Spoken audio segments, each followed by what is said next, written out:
Hey, welcome back, everybody. Thank you for joining us. This is Lefty coming to you from the studio. We've got Doc in an undisclosed location somewhere in beautiful Ukraine.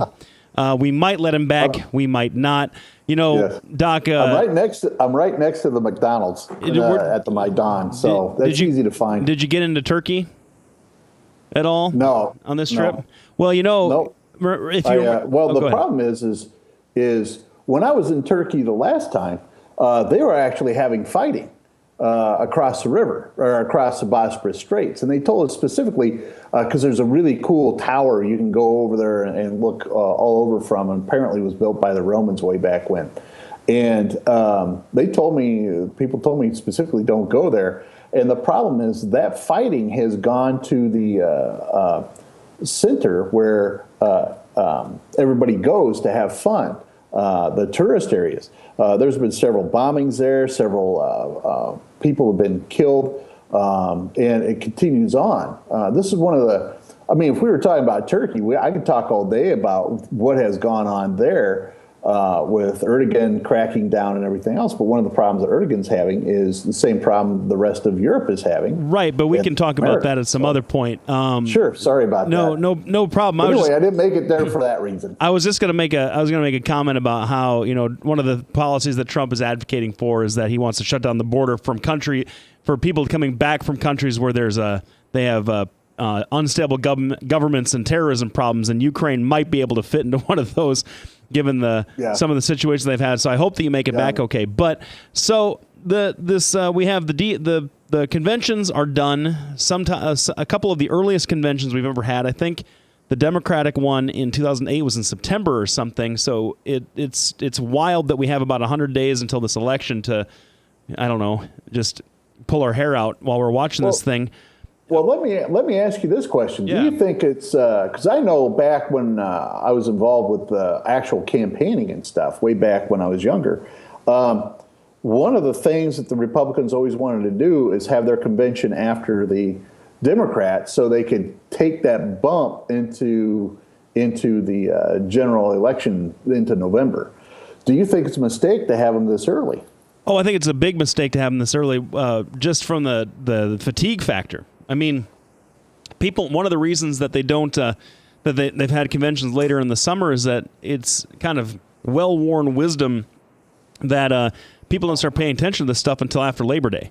So, and then you have 2 months of hard campaigning, you have the debates and stuff, and you can get all that in pretty quickly. But in this age of endless campaigns and year-long presidential contests and just how things kind of, we either digest them and forget them, or things stay around forever. And there's no middle ground. This is like this jerking from one side to the other, which is kind of what the polls have been doing the last 2 weeks. And I wanted to get your thoughts about this.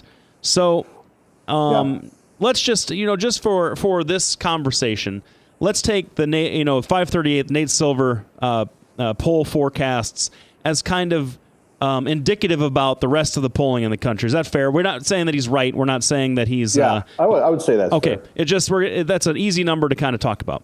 So Hillary has been, in some of his forecasts, Hillary has been leading Donald Trump in chances to win by a lot, 30 points, like a 2-1 favorite to win the presidency for a long time, especially in June.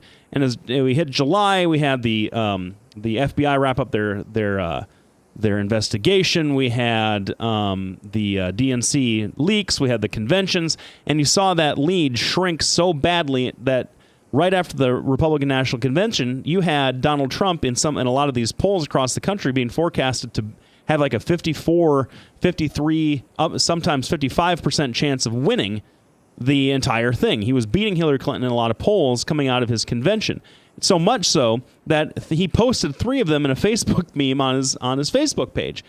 Trump up by like 5 points here, 6 points, whatever. Now, after the Democratic convention, that's the only thing that's different. And I should say before I move on, all the Democrats then start wetting their pants that, oh my God, this thing is getting out of control.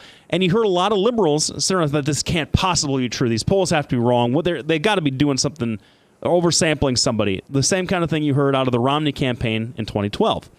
Well, now, here it is at the Democratic Convention. I checked Nate Silver yesterday and today, and she's back up to where she was before the convention started on his forecast, where she's even favored. If he's saying that if the election was held today, she would win North Carolina and Florida and New Hampshire, all these different states, and Ohio, she'd be favored.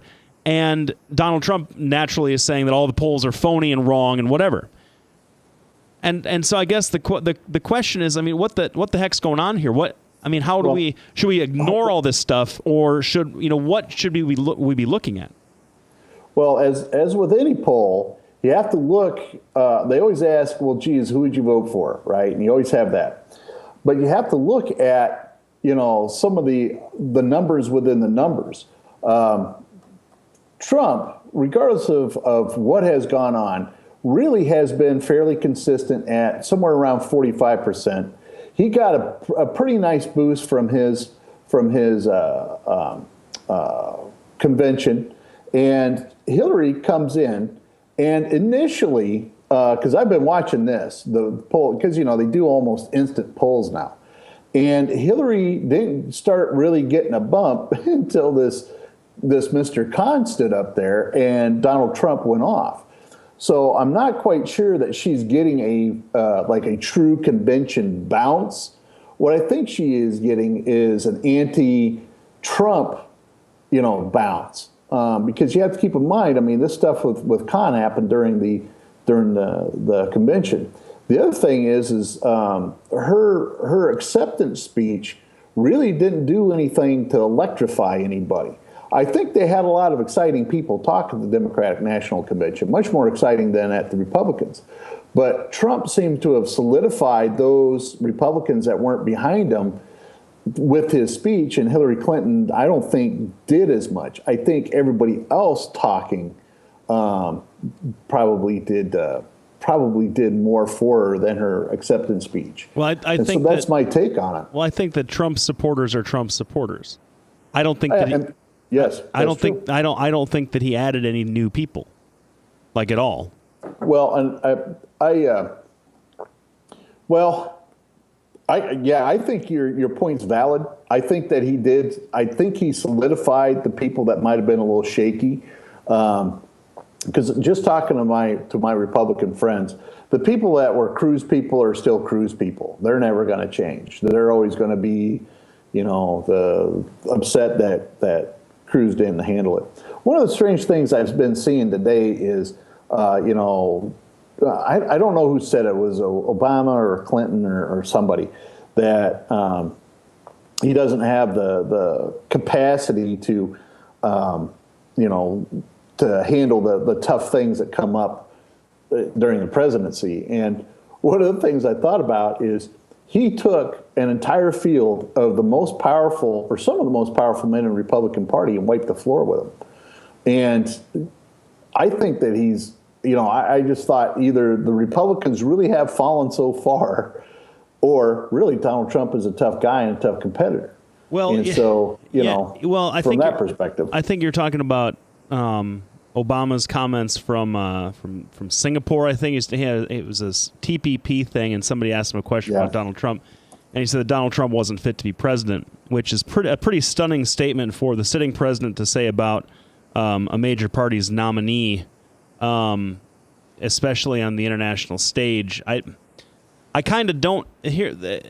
You either have to say that. Well, you know what? Here's my difficulty. Objectively, just sort of taking all other things being equal. George Bush didn't say that about Barack Obama ever. Bill Clinton didn't say that about George Bush, and so on down the line. This is probably a unique thing. I've never heard of it before. I don't know if you have, Doc, but. Well, hold on. All things being equal, this is a kind of a stunning thing to say of a sitting president. It's unprecedented, and you wouldn't say it about a normal political candidate, except that Donald Trump has gone out of his way to prove over and over and over again that he's not a normal political candidate, right? I mean, yeah, that's true. I mean, let's talk about that after the break. We're right up on a break. So thanks everybody for tuning in. After this break, we're gonna we kind of devolved a little bit here, but I think it's an important point. We're going to come back. We're going to talk about, should Obama have said this? Should he have broken with tradition? Did Donald Trump deserve this kind of attack?